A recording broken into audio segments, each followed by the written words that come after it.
Canterbury, 29 dicembre 1170. L'aria gelida dell'inverno inglese penetra le mura della cattedrale, mescolandosi al profumo dell'incenso e al suono sommesso dei vespri. La santità del luogo, rifugio inviolabile per definizione, sta per essere infranta dal fragore metallico delle armi. 4 cavalieri, con le spade sguainate e l'animo colmo di una furia cieca, varcano la soglia della casa di Dio. Non cercano redenzione, né perdono.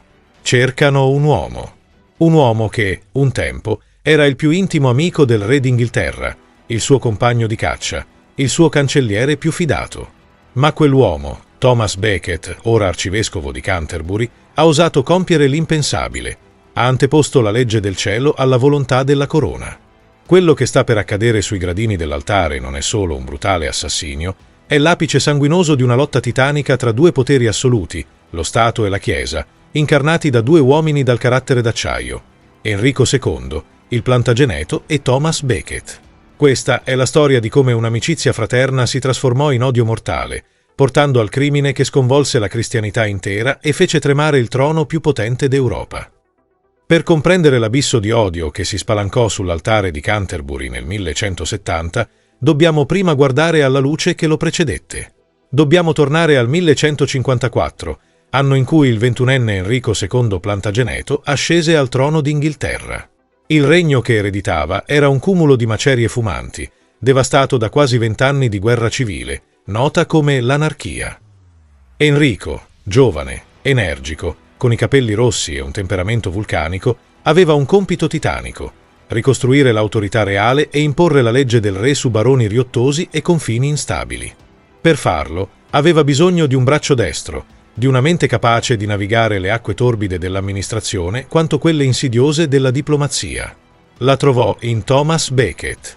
Nato a Londra intorno al 1118, figlio di un mercante normanno non nobile, Thomas Becket non era destinato per nascita alle alte sfere del potere. Tuttavia, grazie alla sua intelligenza acuta e al patrocinio dell'arcivescovo Teobaldo di Bec, era entrato nelle grazie della corte. Quando Enrico II lo nominò cancelliere nel 1155, su raccomandazione dello stesso Teobaldo, nessuno avrebbe potuto prevedere la simbiosi che si sarebbe creata tra il monarca e il chierico. Le cronache del tempo, in particolare quella vivida di William Fitz-Stephen, ci descrivono un rapporto che andava ben oltre la semplice collaborazione politica. Enrico e Thomas divennero inseparabili. Si diceva che avessero un solo cuore e una sola mente. Cacciavano insieme, giocavano a scacchi, discutevano di affari di Stato fino a tarda notte e ridevano come fratelli. Era scandaloso per l'etichetta di corte vedere il re d'Inghilterra cavalcare fianco a fianco con il figlio di un mercante, spesso arrivando a presentarsi a casa di Becket senza preavviso per bere il suo vino e mangiare alla sua tavola. In questi anni, Thomas Becket non era un uomo di chiesa nel senso spirituale del termine. Era, a tutti gli effetti, un magnifico statista secolare. Come cancelliere, abbracciò uno stile di vita di uno sfarzo inaudito, talvolta eclissando lo stesso re, che notoriamente preferiva abiti pratici e modesti. La casa di Becket era un teatro di lusso, pavimenti coperti di giunchi freschi ogni giorno in inverno e foglie verdi in estate, affinché i cavalieri che non trovavano posto sulle panche potessero sedere a terra senza sporcarsi le vesti pregiate. L'apice di questa ostentazione si raggiunse nel 1158, durante la sua ambasciata a Parigi per negoziare un matrimonio reale. Becket entrò nella capitale francese non come un umile servitore, ma come un imperatore. Il corteo comprendeva 250 servitori che cantavano inni inglesi, cani da caccia, falchi, carri colmi di birra inglese e persino scimmie addomesticate sedute sui cavalli dei palafrenieri. I francesi, attoniti, si chiedevano: se questo è solo il cancelliere, quanto deve essere grande il re d'Inghilterra? Ma Becket non era solo un uomo di spettacolo. Era un amministratore spietatamente efficiente. E, dettaglio cruciale per gli eventi futuri, in questo periodo egli servì fedelmente gli interessi dello Stato contro quelli della Chiesa. Fu Becket a imporre la pesante tassa dello scutage, lo scudaggio, sulle terre ecclesiastiche per finanziare le guerre di Enrico a Tolosa nel 1159. In quella campagna militare, il cancelliere stesso indossò l'armatura, guidando 700 cavalieri della propria casa e disarcionando in duello un famoso cavaliere francese. Agli occhi di Enrico II, Becket era lo strumento perfetto, leale, brillante e apparentemente privo di scrupoli religiosi che potessero intralciare il consolidamento del potere regio. La Chiesa, con i suoi tribunali separati e le sue immunità, era l'ultimo ostacolo al controllo assoluto del re. Così, quando nel 1161 l'anziano arcivescovo Teobaldo morì, nella mente di Enrico si formò un piano che sembrava geniale nella sua semplicità. Avrebbe nominato il suo amico fraterno, il suo cancelliere mondano e guerriero, alla sede primaziale di Canterbury. Unendo le cariche di cancelliere e arcivescovo nella stessa persona, Enrico avrebbe controllato sia lo Stato che la Chiesa. Non ci sarebbero stati più conflitti. Quando il re comunicò le sue intenzioni, la leggenda narra che Becket rise, indicando le sue vesti di seta sgargianti. Davvero un santuomo state per mettere su quella sedia sacra. Ma poi il suo tono si fece serio. Avvertì Enrico: se fate questo, il nostro amore si trasformerà in odio, poiché so che esigerete dalla Chiesa cose che io, come arcivescovo, non potrò mai concedere. Enrico, accecato dalla fiducia nella loro amicizia e abituato a vedere in Becket solo il cortigiano obbediente, ignorò l'avvertimento. Fu l'errore di calcolo più grande della sua vita. Nel giugno del 1162, Thomas Becket fu ordinato sacerdote il sabato e consacrato arcivescovo la domenica. Il palcoscenico era pronto. L'attore aveva cambiato costume e con esso stava per cambiare l'intera trama della storia inglese. Se Enrico II si aspettava gratitudine e obbedienza dal suo vecchio amico, la delusione fu rapida e brutale quanto un colpo di spada. Immediatamente dopo la consacrazione, Thomas Becket inviò al re il Gran Sigillo d'Inghilterra, rassegnando le dimissioni dalla carica di cancelliere. Il messaggio era inequivocabile: il Thomas cortigiano era morto. Ora esisteva solo Thomas l'arcivescovo. Per Enrico, che si trovava in Normandia, questo fu il primo segnale d'allarme. Il suo grande progetto di unificare i poteri stava fallendo prima ancora di iniziare. Ma ciò che sconvolse la corte non fu solo il gesto politico, bensì la radicale trasformazione fisica e spirituale dell'uomo. Il bon vivant che vestiva di seta e organizzava banchetti luculliani sparì. Al suo posto emerse un asceta emaciato. Sotto i paramenti liturgici, Becket iniziò a indossare il cilicio, una camicia di crine ruvido che irritava la pelle fino a farla sanguinare, brulicante di parassiti che egli si rifiutava di rimuovere come forma di penitenza. Ogni notte lavava i piedi a 13 poveri e la sua dieta divenne frugale, composta quasi esclusivamente di pane e acqua infetta di finocchio per renderla meno gradevole. Questa conversione improvvisa, che alcuni storici moderni vedono come una sincera crisi spirituale e altri come l'assunzione fanatica di un nuovo ruolo teatrale da parte di un uomo ambizioso, pose le basi per lo scontro inevitabile. E il campo di battaglia non fu la teologia, ma la legge. Il cuore del problema risiedeva nel cosiddetto beneficium clerici, il privilegio del clero. Nel XII secolo, l'Inghilterra aveva due sistemi di giustizia paralleli. Se un chierico, e il termine includeva non solo sacerdoti, ma diaconi e studenti degli ordini minori, commetteva un crimine, anche un omicidio o uno stupro, veniva giudicato dai tribunali ecclesiastici, non da quelli del re. Le pene della Chiesa non prevedevano spargimento di sangue. Il colpevole veniva al massimo spogliato dell'abito o mandato in pellegrinaggio. Niente forca, niente mutilazioni. Per Enrico II, un re ossessionato dall'ordine giuridico e dalla centralizzazione del potere, questa era un'aberrazione intollerabile. Le cronache riportano che oltre 100 omicidi erano stati commessi da membri del clero nei primi anni del suo regno senza che la giustizia reale potesse intervenire. Non ci possono essere due re in Inghilterra, tuonava Enrico.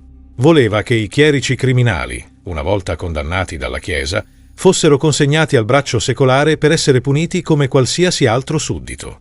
Lo scontro divampò apertamente nel 1163, ma il punto di non ritorno fu raggiunto nel gennaio del 1164, nel Palazzo Reale di Clarendon, vicino a Salisbury. Enrico convocò tutti i vescovi e i baroni del regno. Non chiedeva più vaghe promesse, esigeva la firma su un documento preciso, le Costituzioni di Clarendon. Si trattava di 16 articoli che codificavano le antiche consuetudini del regno, sottraendo potere alla Chiesa. L'articolo 3 affrontava la questione dei chierici criminali. L'articolo 4 vietava ai vescovi di lasciare l'Inghilterra senza il permesso del re, tagliando di fatto i contatti diretti con il Papa. L'articolo 7 impediva la scomunica dei baroni del re senza consenso reale. A Clarendon, Becket si trovò isolato. I suoi stessi vescovi, terrorizzati dall'ira di Enrico, che si diceva si rotolasse per terra mordendo la paglia nei suoi attacchi di furia, implorarono l'arcivescovo di cedere. I baroni minacciavano morte e violenza nella stanza accanto. Per un momento, il monolite Becket si crepò. In un attimo di debolezza o di calcolo politico, promise verbalmente di osservare le consuetudini in buona fede, omettendo la clausola che aveva sempre usato come scudo «salvo ordine meo, fatto salvo il mio ordine». Sembrava una vittoria totale per Enrico. Tuttavia, quando gli fu chiesto di apporre il proprio sigillo sul documento scritto, Becket si ritrasse con orrore. Comprese che firmare quelle carte significava rendere la Chiesa d'Inghilterra una semplice ancella della corona, scollegata da Roma e sottomessa al capriccio del monarca. «Che Dio mi giudichi!» esclamò, rifiutandosi categoricamente di sigillare le Costituzioni. Il re si sentì tradito 2 volte, prima dall'amico, ora dall'arcivescovo che aveva dato la sua parola per poi rimangiarsela. La tregua era finita. Enrico decise che se non poteva piegare Becket con la legge, lo avrebbe distrutto come uomo. Nell'ottobre del 1164 convocò Becket a Northampton, non per discutere di teologia, ma per processarlo come un criminale comune. Le accuse erano pretestuose: appropriazione indebita di fondi risalenti a quando era cancelliere. Era una trappola legale progettata per rovinarlo finanziariamente e gettarlo in prigione. Becket, circondato da nemici e abbandonato dai suoi suffraganei, comprese che la sua vita era in pericolo. La sua unica opzione era la fuga. La notte dell'ottobre 1164, mentre il vento sferzava le mura del castello di Northampton, Thomas Becket prese la decisione che avrebbe segnato il resto della sua vita. Travestito da semplice monaco, facendosi chiamare fratello cristiano, l'arcivescovo di Canterbury scivolò via nell'oscurità, fuggendo dalla giustizia del suo re. Attraversò la Manica su una piccola imbarcazione, approdando sulle coste delle Fiandre. Iniziava così un esilio che sarebbe durato 6 lunghi anni. Ma Becket non era un fuggitivo qualunque. La sua presenza sul continente trasformò immediatamente lo scisma inglese in una questione geopolitica europea. Egli trovò rifugio presso Luigi VII, re di Francia. Luigi, eterno rivale di Enrico II e sovrano molto più debole militarmente, accolse Becket a braccia aperte. Non tanto per pietà cristiana, quanto per calcolo politico, proteggere l'arcivescovo era un modo squisito per imbarazzare e destabilizzare il suo potente vicino Plantageneto. Becket divenne una pedina vivente nella guerra fredda tra Francia e Inghilterra. La posizione del Papa, Alessandro III, era molto più complessa e delicata. Il pontefice simpatizzava con la causa di Becket, riconoscendo che le costituzioni di Clarendon minacciavano la libertà della Chiesa.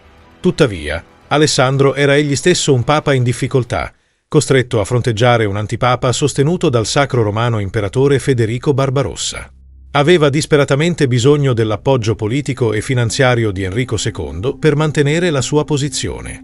Di conseguenza, per anni, il Papa giocò una partita estenuante di equilibrismo, lodava Becket in privato, ma lo frenava in pubblico, impedendogli di scagliare la scomunica definitiva contro il re d'Inghilterra per evitare uno scisma totale. Mentre i potenti discutevano, la vendetta di Enrico II fu meschina e crudele. Furioso per la fuga di Becket, il re ordinò l'espulsione dall'Inghilterra di tutti i parenti dell'arcivescovo, inclusi anziani e bambini in fasce, confiscando le loro terre e lasciandoli nell'indigenza. Becket, dal suo rifugio nell'abbazia cistercense di Pontigny e successivamente a Sens, rispose con una raffica di lettere incendiarie e scomuniche contro i consiglieri del re, ma le sue armi spirituali sembravano spuntate dalla diplomazia papale. La situazione rimase in stallo fino al 1170, quando Enrico II commise un errore fatale, spinto dalla preoccupazione per la successione dinastica. Desiderava incoronare il suo figlio maggiore, Enrico il giovane re, mentre era ancora in vita, una pratica comune nella monarchia francese per assicurare la transizione. Ma c'era un problema. Il diritto di incoronare i re inglesi apparteneva, per antica consuetudine, esclusivamente all'arcivescovo di Canterbury. Ignorando questo privilegio sacro, il 14 giugno 1170, Enrico fece incoronare il figlio nell'abbazia di Westminster, dall'arcivescovo di York, Roger de Pont-l'Évêque, storico nemico di Becket, assistito dai vescovi di Londra e Salisbury. Per Becket, questo non era solo un affronto personale, era un sacrilegio e una violazione diretta dei diritti della sua sede.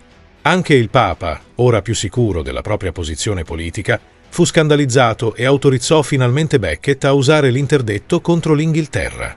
Enrico II, temendo che il regno venisse privato dei sacramenti e che la legittimità del figlio venisse messa in discussione, fu costretto a trattare. La pace fu siglata il 22 luglio 1170 a Freteval, in un prato noto profeticamente come il campo dei traditori. Fu un incontro strano e teso. Enrico e Thomas cavalcarono l'uno verso l'altro e per un attimo sembrò tornare l'antica familiarità. Enrico promise di ripristinare i possedimenti di Becket e permise il suo ritorno in Inghilterra. Ma quando l'arcivescovo chiese il bacio della pace, il segno liturgico formale che garantiva il perdono e la sicurezza, Enrico rifiutò. Il re accampò la scusa di aver fatto un giuramento solenne di non baciarlo mai più, pur non portandogli rancore. Era un presagio oscuro. Nella mentalità medievale, una pace senza bacio non era una vera pace, era una tregua armata. Re Luigi di Francia avvertì Becket: non rimettere piede in Inghilterra senza quel bacio. Il re non dimentica. Ma Thomas era stanco dell'esilio e, forse, cercava il martirio. Decise di tornare, ma non come un penitente. Prima di imbarcarsi, spedì avanti a sé delle lettere papali che sospendevano i vescovi che avevano partecipato all'incoronazione illegale. Non tornava con un ramo d'ulivo, ma con una spada spirituale sguainata. Il palcoscenico per l'ultimo atto era pronto. Il 1 dicembre 1170, dopo 6 anni di esilio, Thomas Becket toccò nuovamente il suolo inglese. Sbarcò a Sandwich, un porto di sua proprietà, evitando saggiamente Dover, dove le truppe dei suoi nemici lo attendevano per arrestarlo. Il suo ritorno fu accolto da scene di giubilo quasi messianico. Le cronache raccontano che la gente comune si riversò sulle strade, gettando le proprie vesti al passaggio del cavallo dell'arcivescovo e gridando «Benedetto colui che viene nel nome del Signore». Per il popolo, oppresso dalle tasse e dalla dura giustizia del re, Thomas Becket era un eroe, un difensore delle libertà contro la tirannia della corona. Ma mentre le campane di Canterbury suonavano a festa, l'atmosfera politica si faceva irrespirabile. Becket non era tornato per perdonare, ma per punire. Prima ancora di sbarcare, aveva inviato le lettere papali che sospendevano l'arcivescovo di York e scomunicavano i vescovi di Londra e Salisbury, colpevoli di aver partecipato all'incoronazione del giovane re. Quando i messaggeri di questi vescovi gli chiesero di revocare le sentenze come gesto di buona volontà per la pace appena siglata, Becket fu irremovibile. Avrebbe perdonato solo se avessero giurato obbedienza assoluta al Papa e a lui. I vescovi, rifiutando di umiliarsi, presero la via del mare diretti in Normandia, per portare la loro versione dei fatti a Enrico II. Enrico si trovava al castello di Bourges, vicino a Bayeux, per celebrare il Natale. L'atmosfera festiva fu infranta dall'arrivo dei prelati fuggiaschi. Essi dipinsero un quadro a tinte fosche, esagerando deliberatamente la situazione. Raccontarono al re che Becket stava cavalcando per l'Inghilterra con una scorta armata, agendo come un re rivale, e che aveva intenzione di deporre il giovane re appena incoronato. Uno dei vescovi, probabilmente Roger di York, pronunciò la frase che fece traboccare il vaso: «Mio signore, finché Thomas vive, non avrete né pace né tranquillità, né giorni buoni nel vostro regno». Fu la scintilla in una polveriera. La rabbia di Enrico II era leggendaria. Si diceva che i suoi occhi, solitamente grigi, diventassero iniettati di sangue e che la sua voce si trasformasse in un ringhio animalesco. In preda a una furia cieca, il re si alzò e pronunciò le parole che avrebbero segnato la storia. La tradizione popolare ci ha tramandato la frase sintetica: «Chi mi libererà da questo prete turbolento?» Tuttavia, il biografo contemporaneo Edward Grimm riporta una versione più lunga e ben più pericolosa, che colpiva l'onore dei suoi cavalieri. «Che razza di miserabili fuchi e traditori ho nutrito e allevato nella mia casa, che lasciano che il loro signore sia trattato con tale vergognoso disprezzo da un chierico di bassi natali». Non era un ordine diretto di esecuzione. Era uno sfogo, un grido di frustrazione di un monarca che si sentiva impotente. Ma nella sala, 4 baroni della casa reale presero quelle parole alla lettera. Erano Reginald Fitzherse, Hugh de Morville, William de Tracy e Richard le Breton. Questi non erano semplici sicari, ma uomini di alto rango, possidenti terrieri e amministratori che cercavano di ingraziarsi il favore del re. Per loro, lo sfogo di Enrico era un mandato. Il re voleva la fine del problema Becket e loro sarebbero stati lo strumento della sua volontà. Senza consultarsi con il re, che, sbollita la rabbia, avrebbe probabilmente inviato solo un ordine di arresto, i 4 uscirono dalla sala separatamente per non destare sospetti. Sellarono i cavalli e partirono al galoppo verso la costa, attraversando la Manica in diverse imbarcazioni.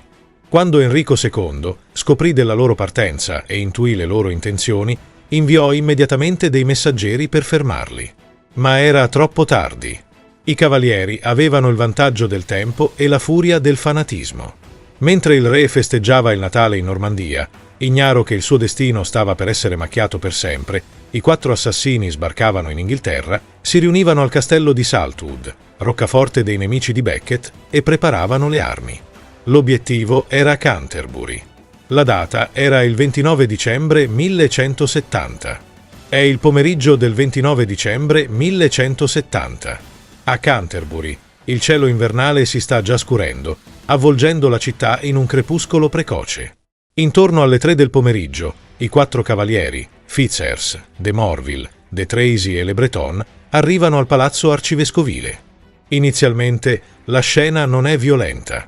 I cavalieri lasciano le armi fuori e coprono le loro cotte di maglia con mantelli civili. Entrano nella sala dove Becket ha appena finito di pranzare e si siedono ai suoi piedi, fissandolo in un silenzio minaccioso e prolungato. È una guerra di nervi. Quando finalmente Fitzherse rompe il silenzio, la richiesta è perentoria. Il re ti ordina di assolvere i vescovi scomunicati e di restaurarli nelle loro funzioni. Becket risponde con calma glaciale: «Non sono stato io a scomunicarli, ma il Papa. Andate da lui». La discussione degenera rapidamente. I cavalieri urlano, minacciano di morte. Becket non indietreggia di 1 millimetro.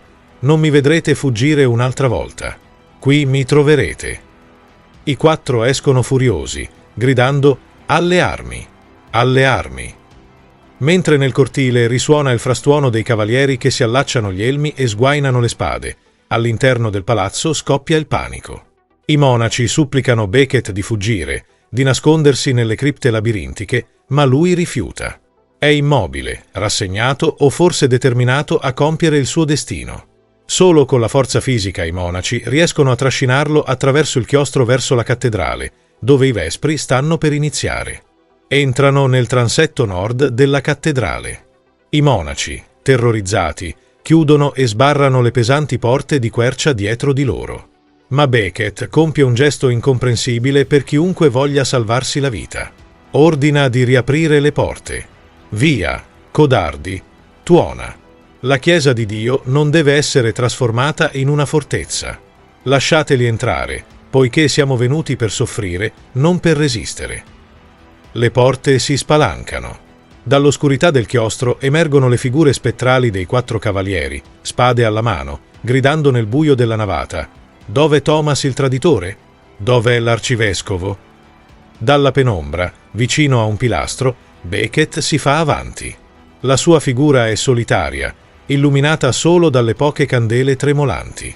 «Eccomi», risponde, «non un traditore, ma un sacerdote di Dio. Cosa volete da me?»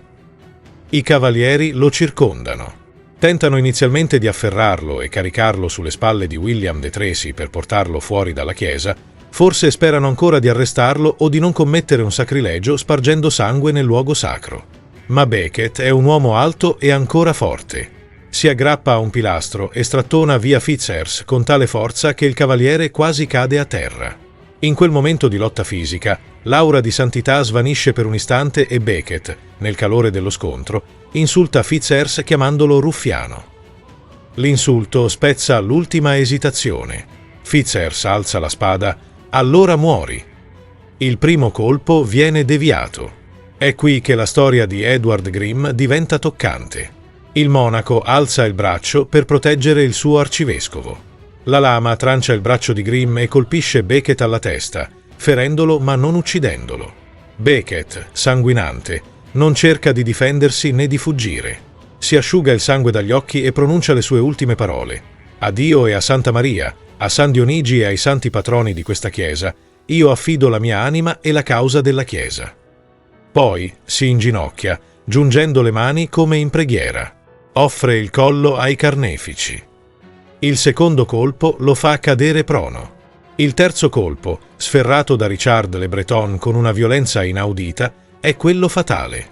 La spada colpisce la corona della testa di Becket, la parte tonsurata e unta con il sacro crisma durante la consacrazione, con tale forza che la lama si spezza sul pavimento di pietra. Il colpo stacca la sommità del cranio. Il silenzio che segue è rotto solo dall'atto finale, il più macabro. Un chierico malvagio al seguito dei cavalieri, noto come Mauclerc, posa il piede sul collo dell'arcivescovo caduto e, con la punta della spada, sparge il cervello e il sangue sul pavimento, gridando ai cavalieri: «Andiamo via! Questo tizio non si rialzerà più!»